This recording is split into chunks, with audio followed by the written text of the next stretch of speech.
Hello everyone, this is Santosh Kumar. दोस्तों, आज हम एक नए टॉपिक के साथ आप सभी के सामने उपस्थित हुए हैं। तो चलिए शुरू करते हैं। अनावृतबीजी। अनावृतबीजी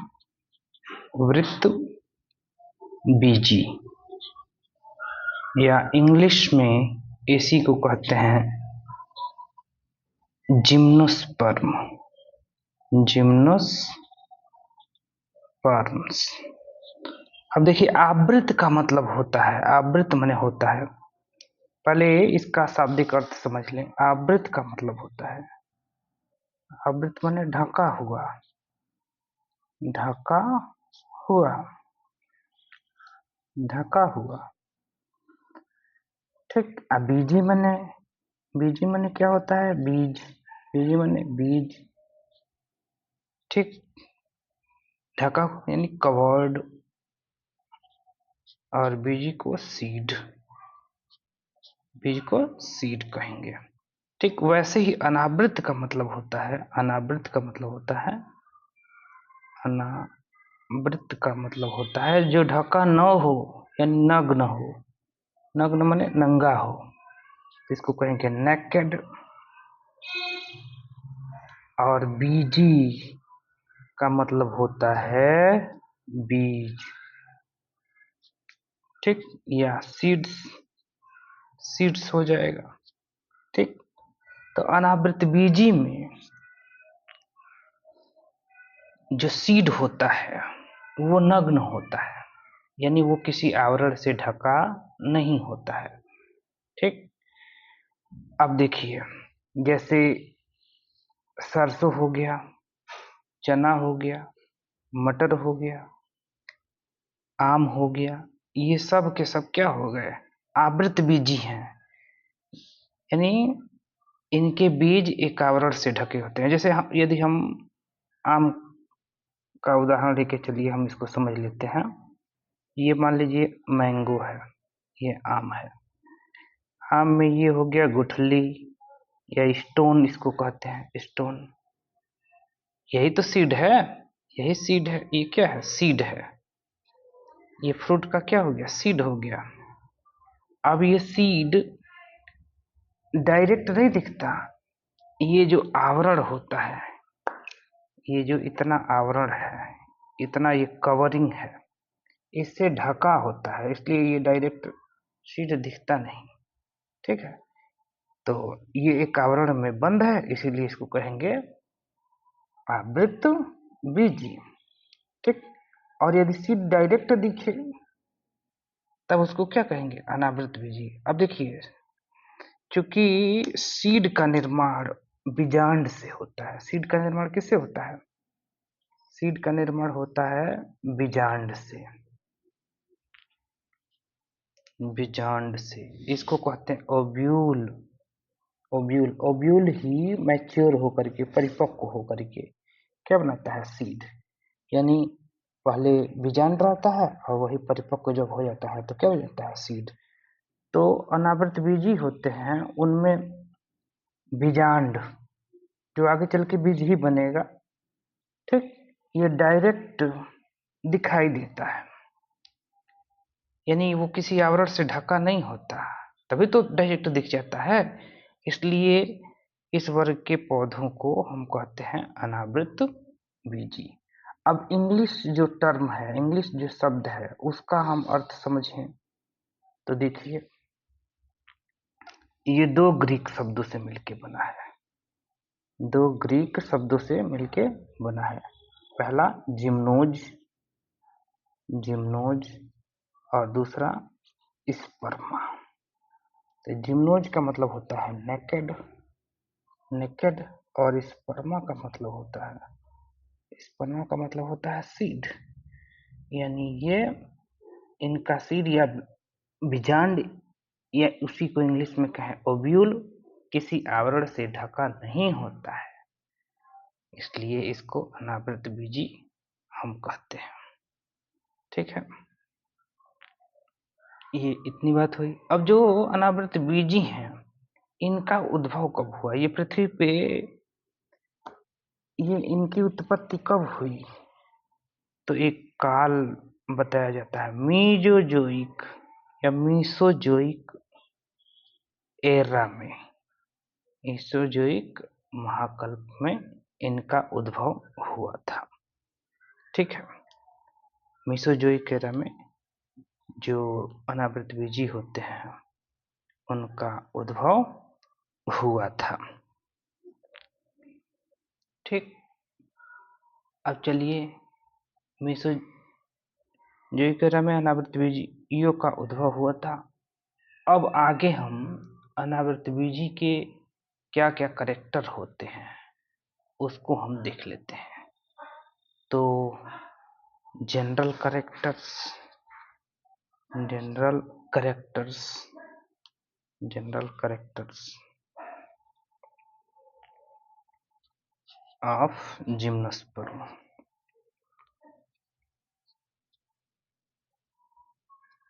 या आवृतबीजियों के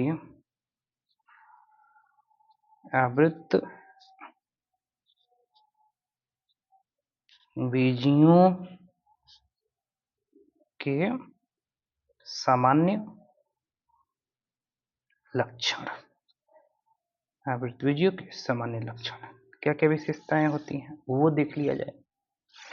आवृतबीजी जो होते हैं उनकी क्या क्या विशेषताएं होती हैं उसकी बात हम कर लेंगे। चलिए पहला तो इनका कैरेक्टर जो होता है तो ये बहुवर्षीय होते हैं। ये कैसे होते हैं? बहुवर्षीय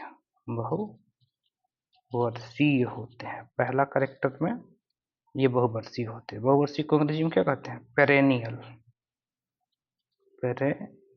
होते हैं। बहुवर्षीय माने इनका लाइफ टाइम या पूरा जीवन काल कई वर्षों का होता है, इसलिए इनको बहुवर्षीय कहा जाता है। ठीक, और कैसे होते हैं? तो कह रहा है उड्डी होते हैं। उड्डी माने काष्ठीय होते हैं। ये काष्ठीय यानी इनका तना काठ वाला होता है, काष्ठ होता है।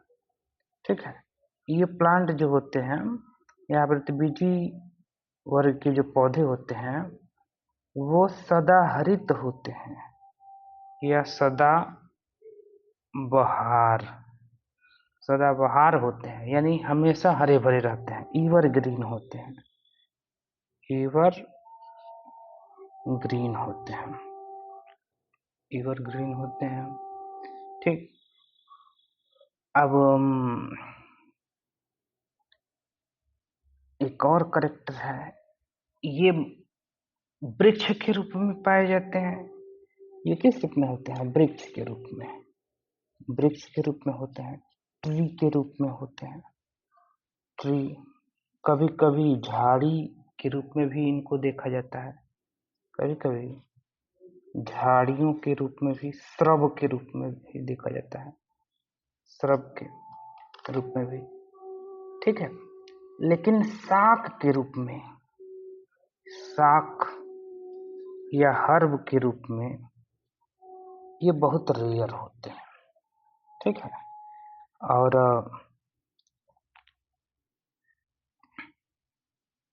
ऐसा देखने को मिलता है एक इन्हीं के वर्ग का एक पौधा है जिसका नाम है जैमिया पैग्मिया। जैमिया पैग्मिया,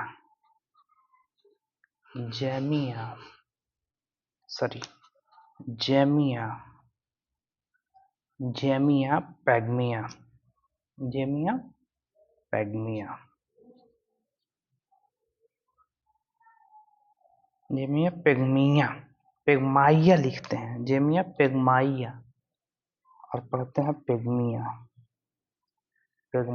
ठीक है, ZAMIAPYGMAEA, जेमिया पैग्मिया।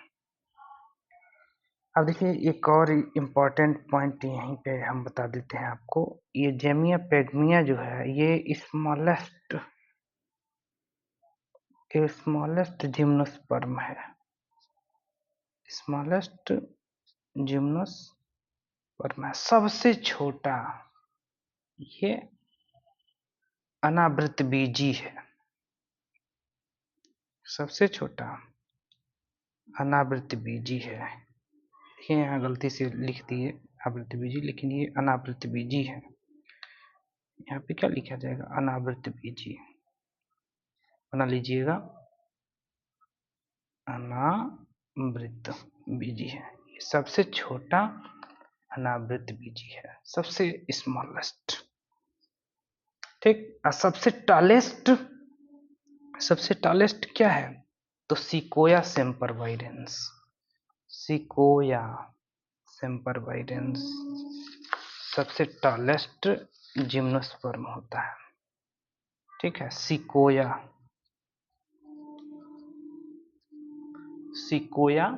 सेम्परवाइडेंस।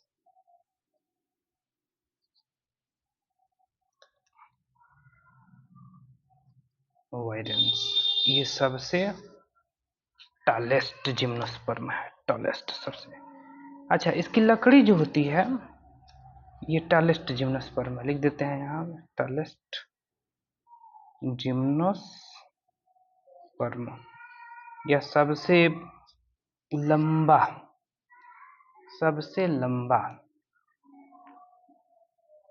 या सबसे ऊंचा जिम्नोस्पर्म कौन होता है? सिकोया सेम्परवाइडेंस। सबसे टॉलेस्ट, सबसे लंबा अनावृतबीजी सिकोया सेम्परवाइडेंस। इसकी वुड जो होती है, लकड़ी होती है, वो उसकी क्या खासियत होती है? तो वो रेड कलर का होता है। कैसा होता है? रेड कलर का। इसलिए इसको रेड वुड ट्री भी कहते हैं, रेड वुड ट्री भी कहते हैं। तो सिकोया सेम्परवाइडेंस एक अनावृतबीजी है जिसकी लकड़ी का रंग कैसा होता है? लाल होता है, इसलिए इसको रेड वुड ट्री भी कहा जाता है। और ये सबसे बड़ा जिम्नोस्पर्म है। सबसे छोटा है जेमिया पैगमिया है। ठीक, ये हो गया। तो क्या कौन कौन सी बातें हो गई? तो हमने ये बताया कि जिम्नोस्पर्म जो होते हैं वो बहुवर्षीय होते हैं। और कैसे होते हैं? काष्ठीय होते हैं, सदाबहार यानी एवरग्रीन होते हैं, वृक्ष के रूप में होते हैं, कभी कभी झाड़ियों के रूप में भी देखने को मिलता है, और बहुत ही रेयर होते हैं श्रब के रूप में, सॉरी हर्ब के रूप में या शाक के रूप में। ठीक। कभी कभी ये क्लाइंबर के रूप में भी पाए जाते हैं। कभी कभी ये क्लाइंबर के रूप में भी पाए जाते हैं। ठीक है, क्लाइंबर उनको कहते हैं जो जिन पौधों का तना बहुत ही कमजोर होता है और उनको ऊपर चढ़ने के लिए किसी दूसरे तना की जरूरत होती है, किसी दूसरे सहारे की जरूरत होती है। और ऐसा पान के तना में देखा जाता है, परवल के तना में देखा जाता है, आप मटर में भी देखेंगे वो दूसरे के पौधे पे से चढ़ता है। ठीक है, तो उसी को क्लाइंबर कहते हैं। और ऐसा देखा जाता है किसमें? तो जिम्नोस्पर्म का ही एक परिवार है नीटम, और उनका एक वर्ग है निटेल्स। ये E.G का मतलब होता है उदाहरण के लिए। तो उनका एक वर्ग है निटेल्स। इसी में कुछ पौधे हैं जिम्नोस्पर्म के या अनावृतबीजी के जो किस रूप में होते हैं? क्लाइंबर के रूप में। क्लाइंबर माने ये पौधे सहारे के लिए किसी दूसरे पौधे पे चढ़ जाते हैं। ठीक। लेकिन इस तरह के अनावृतबीजी पौधे बहुत ही क्या होते हैं? रेयर होते हैं, यानी बहुत इनकी संख्या कम होती है, विरल होते हैं। ठीक। अच्छा, अब अगला पॉइंट हम देख लें भाई। जिम्नोस्पर्म जो होते हैं इनमें दो प्रकार के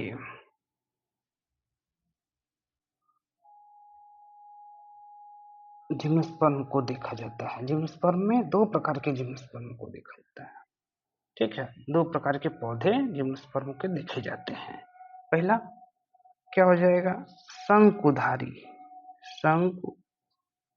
शंकुधारी शंकुधारी इनको कहते हैं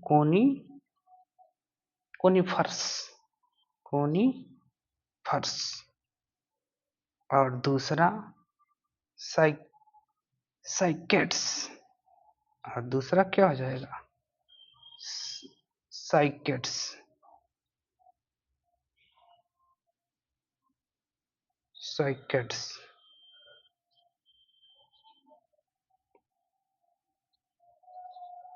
कोनिफर्स और साइकेड्स। अब शंकुधारी होते हैं, ये पहाड़ वगैरह पे मिलते हैं अक्सर, और इनका जो तना होता है ऐसे शंक्वाकार होता है, ऐसे। ठीक है, ऐसे ये बनाता है। ठीक, तो इसलिए इनको शंकुधारी भी या कोनिफर्स कहते हैं।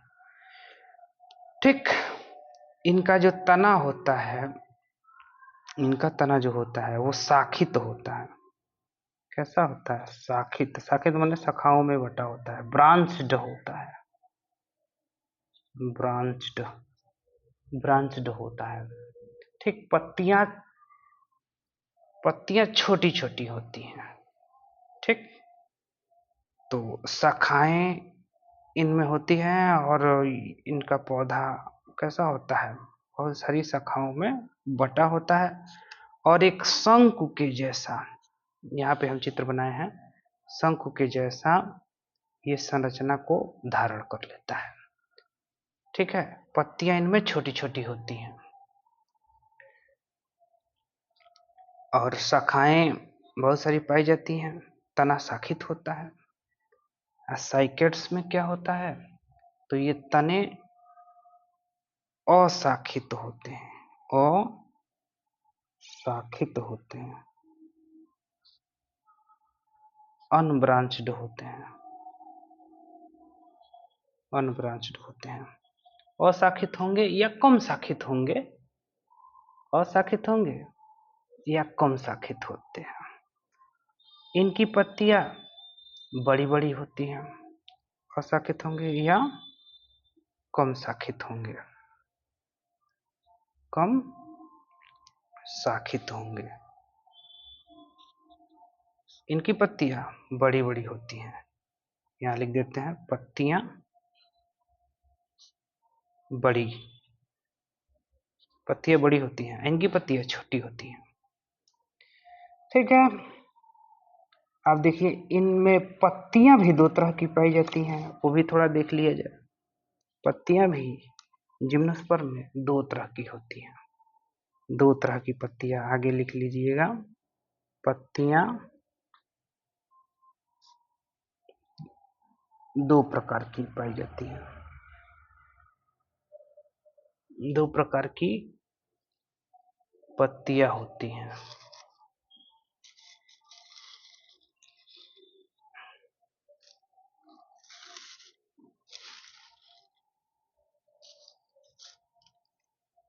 लाइट थोड़ा एडजस्ट करना पड़ रहा है। पत्तियां दो प्रकार की होती हैं, प्रकार की होती हैं। पत्तियां दो प्रकार की होती हैं, कौन कौन सी, तो पहला सल्क पत्र, पहला हो जाएगा सल्क पत्र। सल्क पत्र, इसको कहते हैं स्केल लीव्स, स्केल लीव्स। ये भूरे रंग की झिल्ली जैसे होती हैं और बहुत जल्दी ही गिर जाती हैं, तो यहाँ लिख देते हैं भूरे रंग की, भूरे रंग की होती हैं, झिल्ली नुमा होती हैं, झिल्ली नुमा, और बहुत जल्दी गिर जाती हैं, बहुत शीघ्र ही ये झड़ जाती हैं। अच्छा, दूसरा हो जाएगा सामान्य पत्र। ये तो शल्क पत्र था। अब सामान्य सामान्य पत्र, सामान्य पत्र, या इसको फोलिएज लीफ कहते हैं। फोलिएज, सामान्य पत्र। सामान्य पत्र कैसी होती हैं? सामान्य प्रकार की पत्तियां तो होती हैं सरल, होती हैं सिंपल, होती हैं सरल। ठीक है। अब देखिए पत्ती जब बताएंगे तब वहां पे थोड़ा डिटेल में बताएंगे कि सरल प्रकार की पत्ती कैसी होती है। थोड़ा थोड़ा सा शॉर्ट में यहाँ पे हम बता दे रहे हैं। जैसे ये कोई पत्ती है, मान लीजिए ये पत्ती है,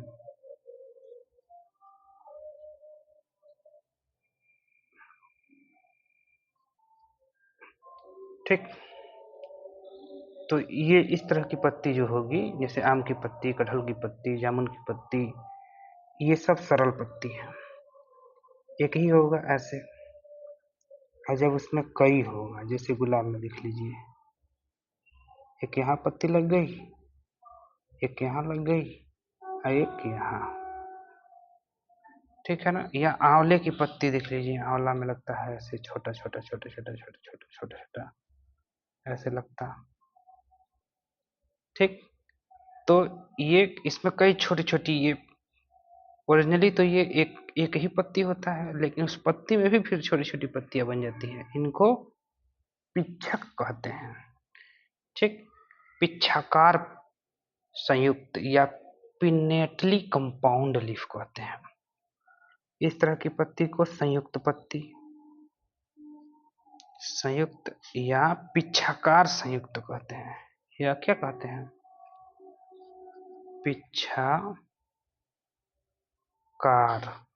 पिच्छाकार संयुक्त।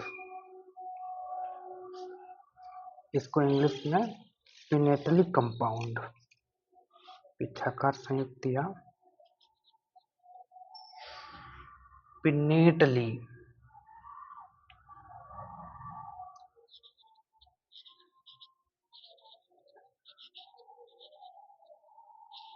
पिनेटली कंपाउंड कहते हैं। Compound, PINNATELY, pinnately compound leaf कहते हैं, ठीक। तो ये इस तरह की जो पत्ती होगी वो संयुक्त पिच्छाकार पत्ती कहलाएगी। और इस तरह की जो पत्ती होगी वो कैसी होगी, सिंपल है। सिंपल मैंने सरल प्रकार की पत्ती है। ये कैसी पत्ती है, सरल प्रकार की, ठीक।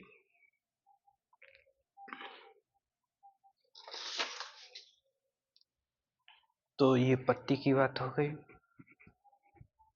अब देखिए, अब अगला पॉइंट जो भी है डाउन कर लीजिएगा। जिम्नोस्पर्म का मुख्य पादप शरीर, मुख्य पादप शरीर या मेन प्लांट बॉडी, मुख्य पादप शरीर, पादप शरीर या मेन प्लांट बॉडी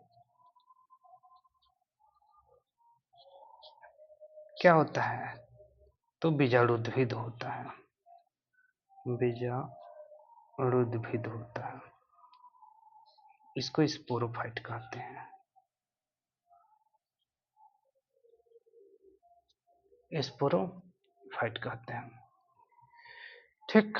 मुख्य पादप शरीर क्या होता है, बीजाणुद्भिद। अब बीजाणुद्भिद क्या होता है, तो बीजाणुद्भिद हर एक पौधे के जीवन चक्र में या जीवन काल में दो अवस्थाएं होती हैं, एक युग्मकोद्भिद और दूसरा बीजाणुद्भिद। तो बीजाणुद्भिद जो अवस्था आती है उसमें गुणसूत्रों की संख्या हमेशा 2n होता है, द्विगुणित। तो इसको कहते हैं डिप्लॉयड, डिप्लॉयड या द्विगुणित, द्विगुणित अवस्था। द्विगुणित अवस्था को ही हम बीजाणुद्भिद या स्पोरोफाइट कहते हैं। एक अगुणित अवस्था होता है, अगुणित अवस्था, अगुणित अवस्था होगा, यह हैप्लॉयड स्टेज होगा, हैप्लॉयड स्टेज होगा। इसमें गुणसूत्रों की संख्या n होती है, n माने आधी। जैसे मटर के पौधे में मान लीजिए 14 गुणसूत्र हैं, ठीक। तो ये वो 14 नंबर है, जो 14 नंबर है वो 2n नंबर है, यानी द्विगुणित संख्या है। और इसका आधा यानी n, जिसको अगुणित संख्या कहते हैं, वो कितना हो जाएगा? 7। तो ये अगुणित संख्या है, ये क्या है? द्विगुणित संख्या है। तो द्विगुणित संख्या वाला जो संरचना होगा, वो सारे के सारे संरचना एक साथ क्या कहलाएंगे? बीजाणुद्भिद। आज वह संरचना जिसमें गुणसूत्रों की संख्या अगुणित होती है, वो सारे की सारे संरचना क्या कहलाएंगे? हैप्लॉइड स्टेज, या इसका एक नाम है युग्मकोद्भिद। युग्मकोद्भिद, ठीक। अब ये दोनों स्टेज, बीजाणुद्भिद और युग्मकोद्भिद, पौधे के जीवन चक्र में एक के बाद एक आते हैं। इसी को हम पीढ़ी एकांतरण या अल्टरनेशन ऑफ जनरेशन कहते हैं। यानी एक बार द्विगुणित अवस्था आएगा, फिर उसके बाद अगुणित अवस्था भी आएगा। तो जीवन चक्र के दौरान अगुणित और द्विगुणित अवस्था एक के बाद एक आते रहते हैं। इन्हीं को अल्टरनेशन ऑफ जनरेशन या पीढ़ी एकांतरण भी कहते हैं, ठीक। अब किसी भी जीवधारी का जो शरीर होता है, वो हमेशा कैसा होता है? द्विगुणित होता है। मोस्टली अधिकतर ऐसे जीवधारियों में देखा जाता है, उनका पादप, उनका शरीर कैसा होगा? द्विगुणित होगा। यानी उसमें गुणसूत्र कितने होंगे? उनके शरीर की कोशिकाओं में गुणसूत्र कितने होंगे? 2n होंगे। लेकिन लिंग की जो कोशिकाएं होती हैं और उससे जो संरचना बनता है, जिसको युग्मक कहते हैं, उसमें गुणसूत्र की संख्या हमेशा कैसी होती है? n होती है, हैप्लॉइड होती है, अगुणित होती है, ठीक है। तो युग्मक में याद रखिएगा, युग्मक में हमेशा गुणसूत्र की संख्या हैप्लॉइड होती है, अगुणित होती है। इसको क्या कहते हैं? अगुणित होती है। और जिन संरचनाओं से युग्मक बनते हैं, जिन संरचनाओं से युग्मक बनते हैं, उनमें गुणसूत्र की संख्या, मान लो इससे बना है, तो इसमें गुणसूत्र की संख्या हमेशा कैसी रहेगी? द्विगुणित। द्विगुणित से अगुणित कैसे बनता है? तो उसके लिए दुनिया में बस एक ही मेथड है, एक ही तरीका है। क्या? अर्धसूत्री विभाजन। अर्धसूत्री विभाजन, या इसको मियोसिस कहते हैं। मियोसिस, जिसके परिणाम स्वरूप कितनी कोशिकाएं बनती है? 4 कोशिकाएं बनती हैं। और चारों में गुणसूत्रों की संख्या क्या होती है? अगुणित होती है, हैप्लॉइड होती है, ठीक है। तो द्विगुणित कोशिका से अगुणित कोशिका बनाना है, तो कोशिका में कौन सा विभाजन करना पड़ेगा? अर्धसूत्री विभाजन या मियोसिस डिवीजन, ठीक। तो जिम्नोस्पर्म में जो मुख्य पादप शरीर होता है, मुख्य पादप इसलिए कहते क्योंकि ये जो अवस्था होती है, बीजाणुद्भिद अवस्था, ये अनावृतबीजी पौधों के जीवन में प्रभावी अवस्था है, डोमिनेंट स्टेज, इसलिए इसको मुख्य पौधा कहा जाता है। या ये कह लें कि बीजाणुद्भिद जो अवस्था होती है, उसका जीवन काल ज्यादा लंबा होता है, और युग्मकोद्भिद अवस्था छोटा होता है। तो बड़ा जीवन काल जिसका होगा वो प्रभावी होगा, और छोटा जीवन काल जिसका होगा वो अप्रभावी होगा, ठीक। तो चूंकि इसमें प्रभावी वाला जो स्टेज होता है, अवस्था होता है, वो हमेशा किसका होता है? बीजाणुद्भिद का। इसलिए ये पहले ही कह दिया जाता है कि अनावृतबीजियों में मुख्य पादप शरीर या मेन प्लांट बॉडी हमेशा क्या होता है? बीजाणुद्भिद होता है। तो मुख्य पादप शरीर बीजाणुद्भिद होता है, और ये किसमें बटा, किन संरचनाओं में विभेदित होता है? तो जड़ तना पत्ती में बटा होता है। स्पोरोफाइट या बीजाणुद्भिद मेन प्लांट बॉडी है, मुख्य पादप शरीर स्पोरोफाइट होता है जिम्नोस्पर्म में, और ये रूट यानी जड़, स्टीम यानी तना, और लीव्स में और पत्तियों में बटा होता है। जो कि सब के सब कैसी अवस्था वाले होते हैं, द्विगुणित अवस्था। सब में गुणसूत्र 2n होता है, क्योंकि स्पोरोफाइट है, स्पोरोफाइट में हमेशा 2n होता है। तो स्पोरोफाइट के अंतर्गत जो भी चीजें आएंगी सब में गुणसूत्र कैसा होगा, 2n ही होगा। अच्छा, अगला करेक्टर देख लें। इनमें जो पत्तियां पाई जाती हैं, इनमें जो पत्तियां पाई जाती हैं उनमें स्टोमेटा, इनमें जो पत्तियां पाई जाती हैं उनमें स्टोमेटा संकीर्ण होता है, धंसा होता है। क्यों? क्योंकि जीरो फाइट नेचर के होते हैं, यानी जो ये अनावृत बीजी पौधे होते हैं, अनावृत बीजी पौधे होते हैं, वो मरुद्भिद, मरुद्भिद यानी जीरोफिटिक या जीरोफाइटिक नेचर के होते हैं। अब ये क्या है भाई, तो मरुद्भिद पौधा उन्हें कहते हैं, या जीरोफिटिक प्लांट उन पौधों को कहते हैं जो पानी की कमी वाले स्थानों पे उगते हैं। ठीक है, जैरिक माने होता है मरुस्थल, और फाइटान माने होता है प्लांट, यानी ऐसे प्लांट जो उन जगहों पे पाए जाते हैं जहाँ पे पानी की कमी होती है, जैसे रेगिस्तान हो वहाँ पे पानी की कमी है, तो ऐसे जगह जहाँ पे पानी की कमी हो ऐसी भूमि में उगने वाले पौधे को हमेशा मरुद्भिद पौधा कहते हैं। तो इनमें मरुद्भिद जो पौधे होते हैं उनके लक्षण भी देखने को मिलते हैं, किनमें, अनावृतबीजी पौधों में।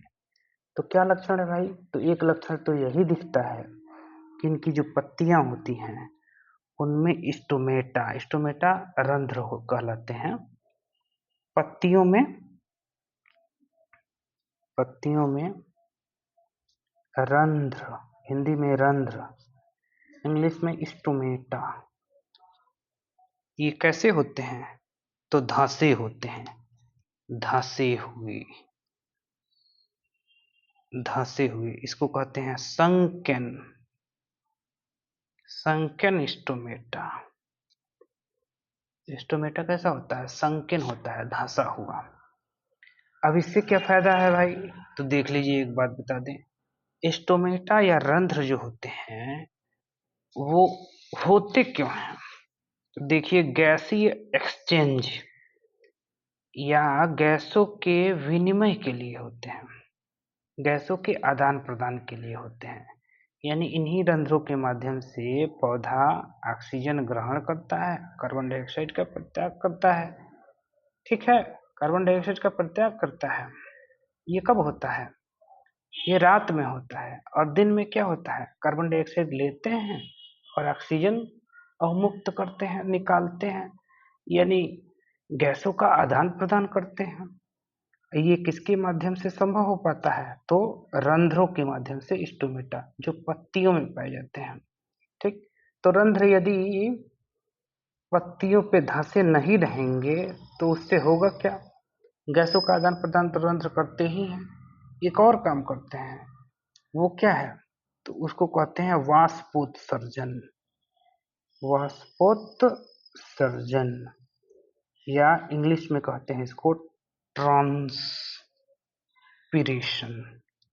अब ये क्या होता है भाई, तो देखिए, पौधों के शरीर में आवश्यकता से अधिक जल की जब मात्रा हो जाती है तो दिन में ये क्या करते हैं, अतिरिक्त जल की मात्रा को वाष्प के रूप में परिवर्तित करके अपने वायवीय भाग से, यानी वे भाग जो वायु के संपर्क में रहते हैं, ठीक, एरियल पार्ट उसको कहते हैं, उनके द्वारा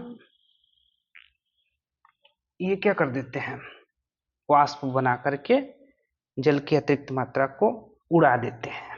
इसी क्रिया को कहते हैं वाष्पोत्सर्जन। और ये होता किसके द्वारा है, तो रंध्रों के द्वारा, स्टोमेटा के द्वारा। तो स्टोमेटा का काम है गैसीय एक्सचेंज, गैसों का विनिमय, गैसों का आदान प्रदान, और दूसरा काम क्या है, वाष्पोत्सर्जन भी है। वाष्पोत्सर्जन यानी शरीर से जल की अतिरिक्त मात्रा को वाष्प के रूप में बदल करके उसको उत्सर्जित कर देते हैं, निकाल देते हैं, अवमुक्त कर देते हैं। यही वाष्प उत्सर्जन है। अब चूंकि जो मरुद्भिद पौधे होते हैं वो पहले से ही ऐसे भूमि में उगे होते हैं जहाँ पे पानी की कमी होती है, और वाष्पोत्सर्जन की क्रिया द्वारा यदि पौधा जो थोड़ा बहुत शरीर में पानी अभी बचा है उसको भी यदि वाष्प के रूप में बना के शरीर से उड़ा देता है तब तो पौधा मर ही जाएगा। ठीक। तो पौधे के शरीर से पानी की जो मात्रा है, पानी की जो क्वांटिटी है, ठीक, वो खत्म ना हो, वो घटने ना पाए और पौधा मरे ना, इसके लिए ये एक एडाप्टेशन या एक अनुकूलन क्रिएट कर लेता है, एक अनुकूलन अपने शरीर में धारण कर लेता है मरुद्भिद पौधा। और वो अनुकूलन क्या है? अपने स्टोमेटा को धंसा लेते हैं, अपने स्टोमेटा को संकीर्ण कर लेते हैं। ऐसा कर लेने से उनमें वाष्पोत्सर्जन की क्रिया द्वारा जल का अपव्यय होने से बच जाएगा। तो ये अनुकूलन या ये वातावरण के अनुसार अपने आप को ढालने के लिए ऐसा परिवर्तन मरुद्भिद पौधों में पाया जाता है। और ये लक्षण क्योंकि अनावृतबीजी पौधों में भी होता है मरुद्भिद जैसा, इसलिए ये वाला लक्षण संकीर्ण स्टोमेटा वाला अनावृतबीजी पौधों की पत्तियों में भी पाया जाता है। ठीक। अच्छा, अगला पॉइंट देख लीजिए भाई। अगला पॉइंट क्या है? तो इनमें वैस्कुलर बंडल या संवहन ऊतक अधिक विकसित होता है। इसमें संवहन ऊतक अधिक विकसित होता है। वीडियो थोड़ा लंबा होगा, घबराइएगा मत, बहुत इंपॉर्टेंट है। विकसित होता है, ठीक है। अब देखिए, जाइलम कई अवयवों से मिलकर बना होता है, कई एलिमेंट से। उसमें से ट्रैकिड है, वैसिल है, फाइबर है, पैरेन्काइमा है, ऐसे ही फ्लोएम भी बना होता है, ठीक है, कई एलिमेंटों से। ठीक। जैसे जाइलम जो होता है कई अवयवों से, कई अन्य चीजों से मिलके बना होता है। उसमें क्या क्या होता है? तो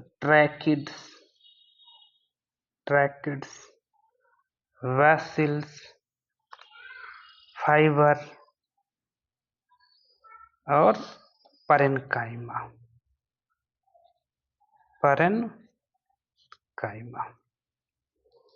ठीक है।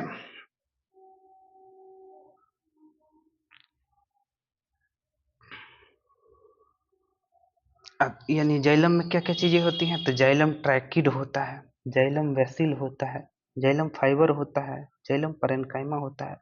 और यही फ्लोएम की बात की जाए तो इन दोनों की जगह पे दो दूसरी चीजें होती हैं। ट्रैकिड और वैसिल की जगह पे दो दूसरी चीजें होती हैं। क्या होता है? तो यहाँ पे मान लीजिए आपका कंपेनियन सेल्स, और यहाँ पे सीव सेल्स।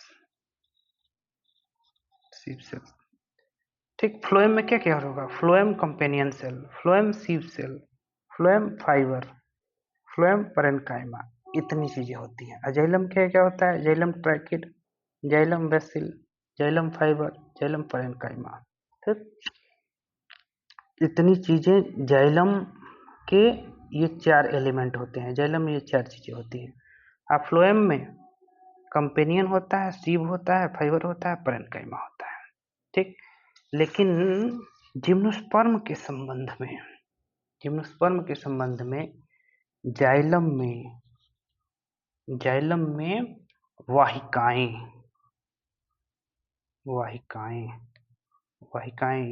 ये वाला है, वाहिकाएं। इसको कहते हैं वैसिल्स। और फ्लोएम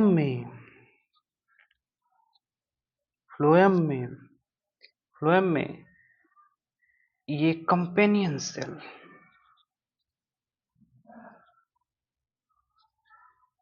फ्लोएम में कंपेनियन सेल्स, इसको कहते हैं सहचर कोशिकाएं, सहचर कोशिकाएं।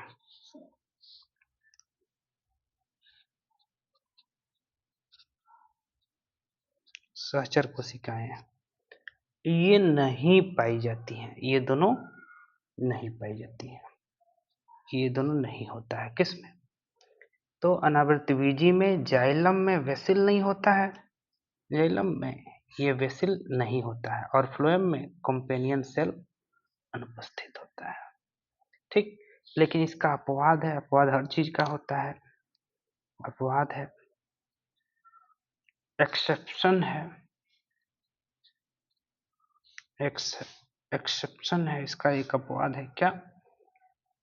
तो निटेल्स जो ऑर्डर है, वर्ग है, निटेल्स, निटेल्स ये वर्ग है, ठीक है, ऑर्डर है, उसमें वाहिकाएं होती हैं। निटेल्स एक वर्ग है पौधों का, इसमें जो भी पौधे होते हैं, इसमें पौधा होता है नीटम, इसमें एक पौधा होता है नीटम, नीटम, इनमें वाहिकाएं या वेसल्स पाई जाती हैं। ठीक, अच्छा, अगला पॉइंट, इनमें उड भी यानी जिम्नोस्पर्म जो होते हैं, इसमें कास्ट या लकड़ी भी दो प्रकार की होती है।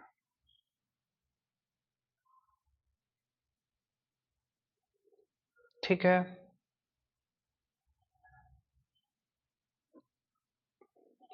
इन पौधों में दो प्रकार के कास्ट पाए जाते हैं। ठीक है, जो अनावृतबीजी होते हैं उसमें दो प्रकार के कास्ट होते हैं, दो प्रकार के उड पाए जाते हैं। उड माने कास्ट होते हैं। ठीक, पहले को कहते हैं मोनोजाइलिक, मोनोजाइलिक या मैनोजाइलिक, मोनोजाइलिक उड। इस प्रकार के उड जो होते हैं सॉफ्ट होते हैं। कैसे होते हैं? सॉफ्ट,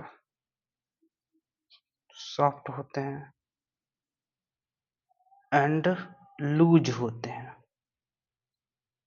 ठीक है, बहुत सख्त नहीं होते, अत्यधिक कोमल होते हैं। इनकी कोशिकाएं बहुत ढीली होती हैं, इनकी कोशिकाएं बहुत ढीली होती हैं, और इनका उड या लकड़ी कैसा होता है? कोमल होता है, सॉफ्ट होता है, मोनोजेलिक। ठीक, ऐसा पाया जाता है साइकस में। किसमें पाया जाता है? साइकस में।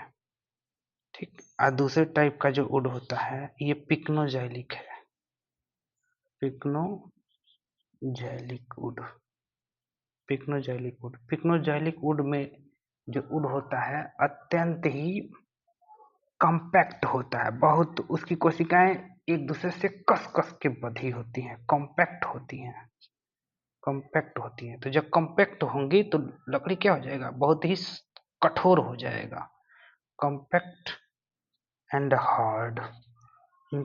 इन इस प्रकार के वुड की जो कोशिकाएं होती हैं, इस प्रकार की लकड़ी की जो कोशिकाएं होती हैं, वो अत्यंत ही कस के बंधी होती हैं, यानी कॉम्पैक्ट होती हैं।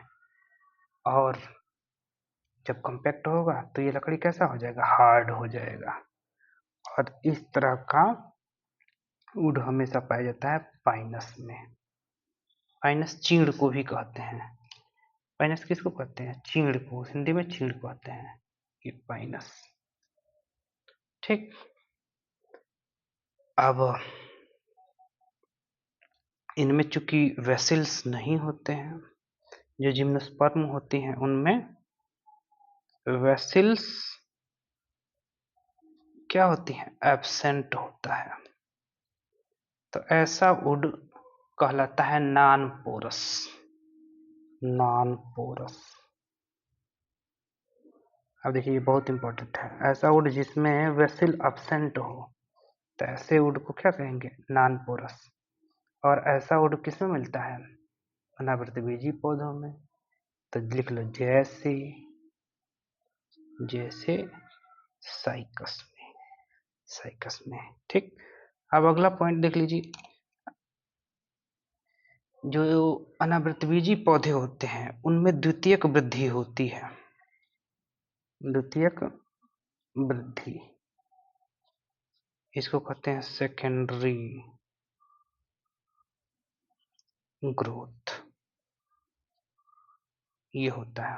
अब द्वितीयक वृद्धि क्या है, देखिए द्वितीयक वृद्धि जैसे ये वेस्कुलर बंडल है, वेस्कुलर बंडल में ये जाइलम होता है और ये मान लीजिए फ्लोएम है। इन दोनों के बीच में ये फ्लोएम हो गया, ये क्या हो गया, जाइलम हो गया। इन दोनों के बीच में ये विभज्योतकी कोशिकाओं का बना हुआ एक पट्टीनुमा संरचना होता है, इसको कहते हैं कैम्बियम। विभज्योतकी कोशिका मतलब विभाजन करने वाली कोशिका। तो इसके विभाजन के परिणाम स्वरूप ये वास्कुलर बंडल जो होता है उसमें कैम्बियम होता है, जिसको एधा भी कहते हैं। हिंदी में क्या कहते हैं, एधा। ठीक। इसको जाइलम ही कहते हैं, इसको पोषवाहक कहते हैं, पोषवाहक।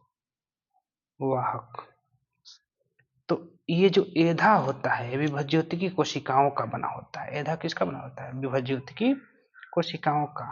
तो इसी में विभाजन के परिणाम स्वरूप पौधा अपने लंबाई और चौड़ाई में वृद्धि करता है, लंबाई चौड़ाई में वृद्धि करता है। इसी को क्या कहते हैं, सेकेंडरी ग्रोथ या द्वितीयक वृद्धि। समझ में आ गया। ठीक। तो अनावृतबीजी पौधों में सेकेंडरी ग्रोथ या द्वितीयक वृद्धि भी देखने को मिलता है। अच्छा, इनमें सेक्सुअल रिप्रोडक्शन या लैंगिक प्रजनन तो होता ही है, लेकिन इनमें कायिक जनन भी होता है, कायिक जनन भी होता है, या वेजिटेटिव या सोमैटिक रिप्रोडक्शन होता है। इसको वेजिटेटिव, वेजिटेटिव या सोमैटिक, सोमैटिक रिप्रोडक्शन कहते हैं। ठीक। एक विशेष प्रकार की संरचनाओं के द्वारा, जिसको बुलबिल कहते हैं, जिसको क्या कहते हैं, बुलबिल, विशेष प्रकार की संरचनाओं द्वारा होती है, जिसको हम बुलबिल कहते हैं। ठीक। बुलबिल, बुलबिल कहते हैं, बुलबिल कहते हैं। इंग्लिश भी वही होगा, बुलबिल्स, बुलबिल्स द्वारा होता है। ठीक। अब इनमें रिप्रोडक्टिव जो ऑर्गन होता है, माने सेक्सुअल रिप्रोडक्शन के लिए या लैंगिक प्रजनन के लिए जो लैंगिक अंग होता है, ठीक, या इनमें जो अनावृतबीजी पौधे होते हैं उनमें जनन के लिए या रिप्रोडक्शन के लिए जो जनन अंग होते हैं, जनन अंग या रिप्रोडक्टिव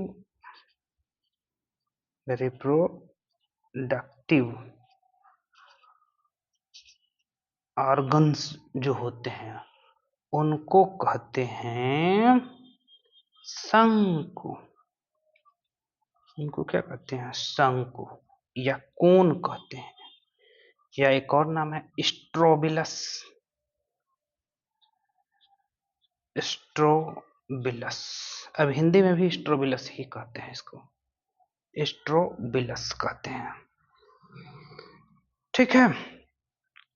अब शंकु या स्ट्रोबिलस क्या होता है, तो देखिए लघु बीजाणु पर्ण, लघु बीजाणु पर्ण, बहुत सारे लघु बीजाणु पर्ण।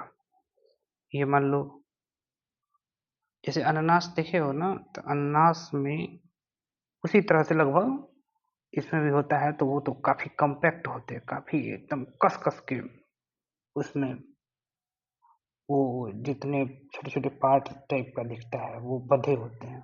इसमें उतना कॉम्पैक्ट नहीं होता है, फिर भी इस तरह की संरचना दिखती है। मान लीजिए ऐसे है, ठीक है, ऐसे है, फिर ऐसे है, ऐसे बहुत सारे लघु बीजाणु पर्ण मिल करके एक शंकु के आकार का एक संरचना ऐसे बना लेते हैं। इसी को कहते हैं कोन, या इसी को कहते हैं शंकु या स्ट्रोबिलस।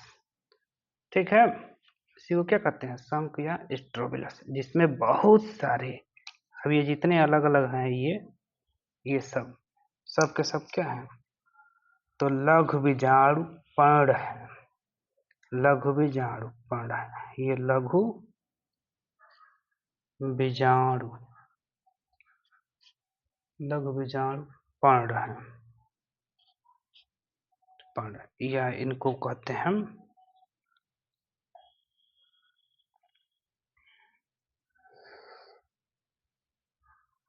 माइक्रो स्पोरोफिल कहते हैं, माइक्रोस्पोरोफिल।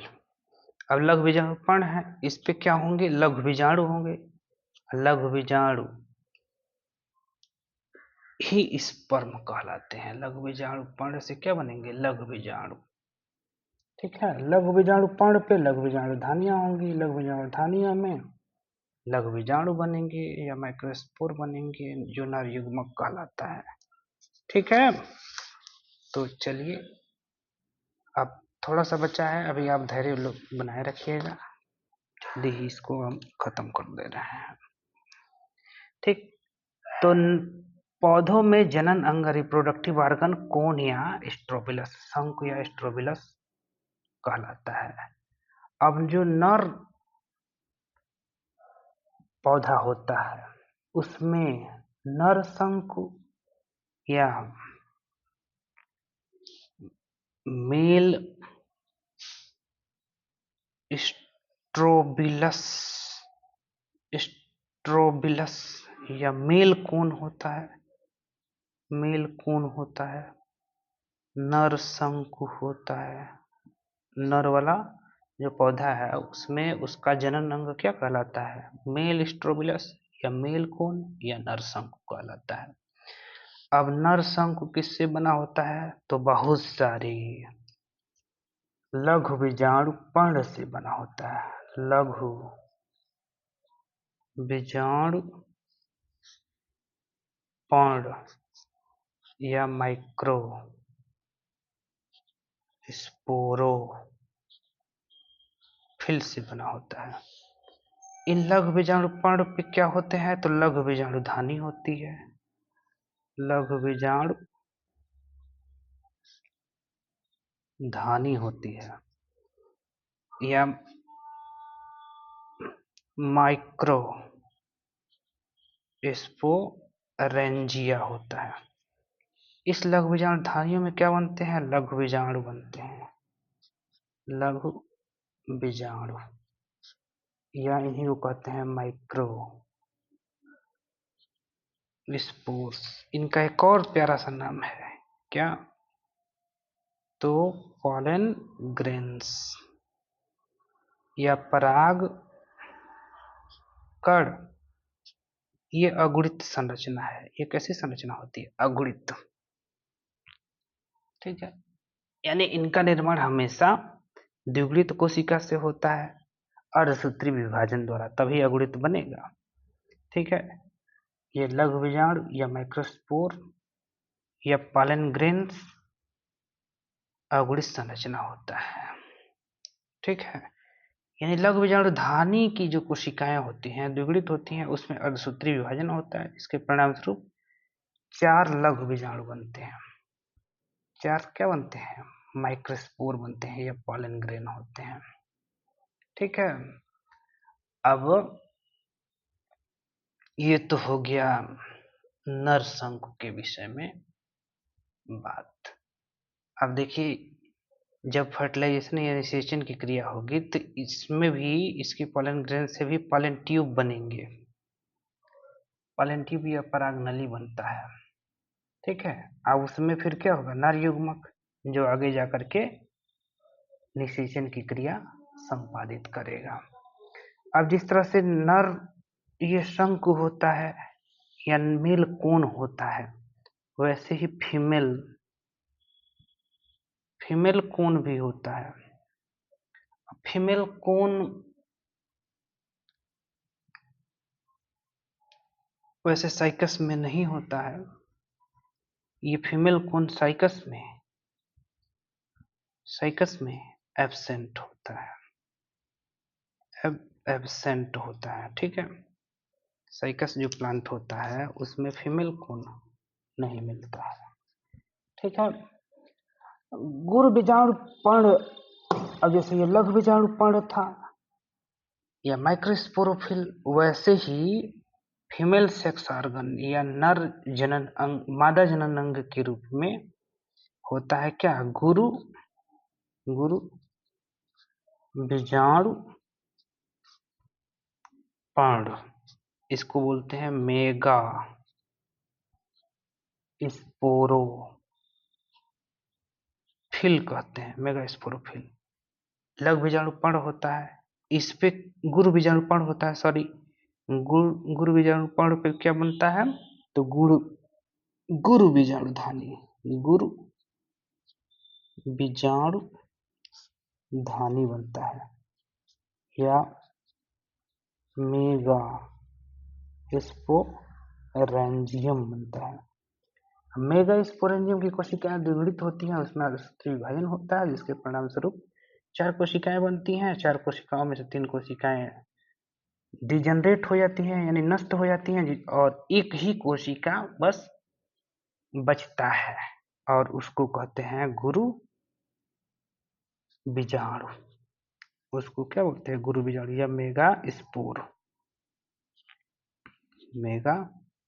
स्पोर, जिसकी कोशिका कैसी होती है, एन होती है। यही आगे चल करके किसका निर्माण करता है, भ्रूणपोष का निर्माण करता है। यही आगे चल करके क्या बनाएगा, भ्रूणपोष बनाएगा, भ्रूणपोष या एंडोस्पर्म बनाएगा, ठीक। तो आवृतबीजी जो होते हैं, आवृतबीजी यही लिख देते हैं, समझ लीजिएगा, आवृतबीजी या इसको कहते हैं एंजियोस्पर्म्स। एंजियोस्पर्म में जो एंडोस्पर्म होता है, एंडोस्पर्म वो उसमें ये प्लॉइडी लेवल या गुणसूत्रों का क्या गुणन संख्या होता है, तो वो 3n होता है, ट्रिप्लॉइड होता है, त्रिगुणित होता है। एंजियोस्पर्म का या आवृतबीजी में एंडोस्पर्म कैसा होता है, 3n, और अनावृतबीजी में एंडोस्पर्म कैसा होता है, n होता है, हैप्लॉइड होता है। याद रखिए, बहुत बहुत इंपॉर्टेंट है। अनावृतबीजियों में एंडोस्पर्म हैप्लॉइड होता है और आवृतबीजियों में एंडोस्पर्म कैसा होता है, ये ट्रिप्लॉइड होता है। आवृतबीजियों में परागकण या माइक्रोस्पोरेंजियम से या लघु बीजाणुधानी से ये 2 सेल्ड स्टेज या 2 कोशिकी अवस्था, जब ये परागकण है, इसकी 2 कोशिकाएं ये बन गई, 2 कोशिकी अवस्था में जब रहता है तब ये लघु बीजाणुधानी से बाहर निकल जाता है, लिबरेट हो जाता है, स्वतंत्र हो जाता है। ये लघु बीजाणुधानी से निकल करके बाहर हवा में आ जाता है, किसके लिए, निषेचन के लिए। अब परागण करेगा, निषेचन करेगा, इसके लिए स्वतंत्र हो गया। लेकिन यही क्रिया अनावृतबीजी में ये 3 सेल्ड स्टेज में होता है, यानी ये लघु बीजाणुधानी से लघु बीजाणु 3 सेल्ड स्टेज में, त्रिकोशिकीय अवस्था में बाहर निकलते हैं। हाँ, आवृतबीजी में दो कोशिकीय अवस्था में, आवृतबीजी में टू सेल स्टेज में बाहर निकलते हैं माइक्रोस्पोर, और अनावृतबीजियों में 3 सेल स्टेज में माइक्रोस्पोर हुए राजधानी से या माइक्रोस्पोरेंजियम से लिबरेट होते हैं, स्वतंत्र होते हैं, बाहर निकलते हैं परागण के लिए। ठीक, तो यहाँ पे गुरु बीजाणु पर्णु पे क्या होता है? गुरु बीजाणुधानी की कोशिकाओं में असूत्री विभाजन होता है, क्योंकि वो कोशिकाएं द्विगुणित होती हैं। इसके परिणाम स्वरूप 4 गुरु बीजाणु बनते हैं। 4 गुरु बीजाणु बनते हैं। 4 में से 3 क्या हो जाते हैं? डेड कर जाते हैं, नष्ट हो जाते हैं, एक ही बचता है। ठीक, जो आगे चल के भ्रूणपोष का निर्माण करता है, यानी विकसित हो रहे बीज को यही संरचना पोषण देने का काम करता है, जो कि कैसा होता है? हैप्लॉइड होता है या अगुणित होता है। इनमें जो बीजांड बनता है या इनमें जो बीजांड होता है, बीजांड जो बनता है इनमें, वो कैसा होता है? बीजांड जो बनता है वो बीजांड जो बनता है वो आर्थोट्रॉपस होता है। कैसा होता है?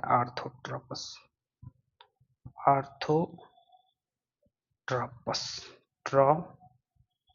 और कैसा होता है? यूनिटैग्मिक होता है। टैग्मिक। अब बीजांड का मुख ऊपर की ओर रहेगा और उसमें अध्यावरण की संख्या 1 रहेगी, तो 1 रहेगा तो यूनिटैग्मिक। अब उसका मुख ऊपर की ओर रहेगा तो आर्थोट्रॉपस कहते हैं। ठीक, ये हो गया। अब इसमें पॉलिनेशन जो होगा या परागण की क्रिया, पॉलिनेशन जो होगा, पॉलिनेशन वो हवा से होता है, यानी वायु परागण होता है। कौन सा परागण होगा? वायु परागण। विंड पॉलिनेशन इसको कहते हैं एनिमोफिली। क्या कहते हैं? एनिमोफिली कहते हैं। ठीक है। अच्छा, बीजांड में एक से अधिक भ्रूण भी बनते हैं। बीजांड जो होता है वही विकसित होकर के आगे क्या बनाएगा? बीज बनाएगा। तो उस बीजांड में या ओव्यूल में एक से अधिक भ्रूण होते हैं या एम्ब्रियो होते हैं। इसी घटना को कहते हैं बहुभ्रूणता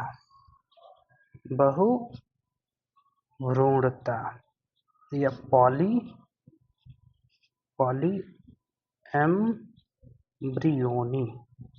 एम्ब्रियोनी कहते हैं, बहुभ्रूणता। तो बहुभ्रूणता समझ में आ गया, पॉली एम्ब्रियोनी। ठीक है। अच्छा, इनमें जो हो जैसे साइकस वगैरह में, इनमें जो ये नर युग्मक होता है या इनका जो स्पर्म होता है, स्पर्म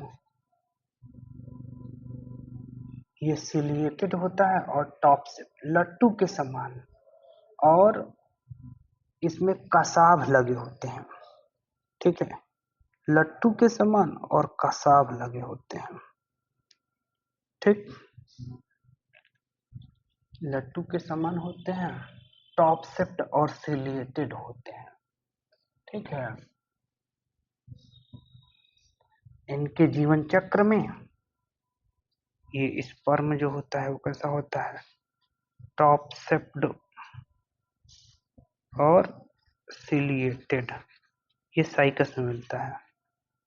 साइकस में इनके जीवन चक्र में जो बीजाणुध्वज अवस्था होती है वो क्या होती है? प्रभावी होती है, यानी 2n स्टेज वाला जो अवस्था है वो लंबा होता है, वही ज्यादा विकसित होता है, इसलिए उसको प्रभावी कहते हैं। अब उदाहरण क्या है भाई, देख लीजिए। अभी तो देखिए बहुत लंबा है, शॉर्ट में ही बताए हैं, वीडियो बहुत लंबा हो जाएगा, इसलिए उदाहरण हो जाएगा cycas, Pinus, नीटम, नीटम, ephedra, ephedra,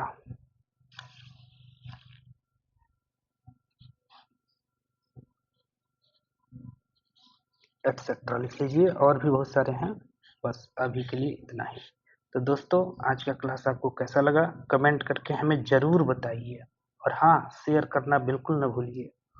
channel को सब्सक्राइब करिए, अपने दोस्तों से भी सब्सक्राइब करने के लिए कहिए, क्योंकि ऐसा यदि आप करते हैं तो वे लड़के जिनको अच्छी कोचिंग नहीं मिल पाती उनको बहुत लाभ होगा। ठीक है, तो आज के लिए बस इतना ही। वीडियो पूरा जरूर देखिए, और एक प्यारा सा लाइक वीडियो देखने के बाद जरूर करिए। बहुत बहुत धन्यवाद, थैंक यू।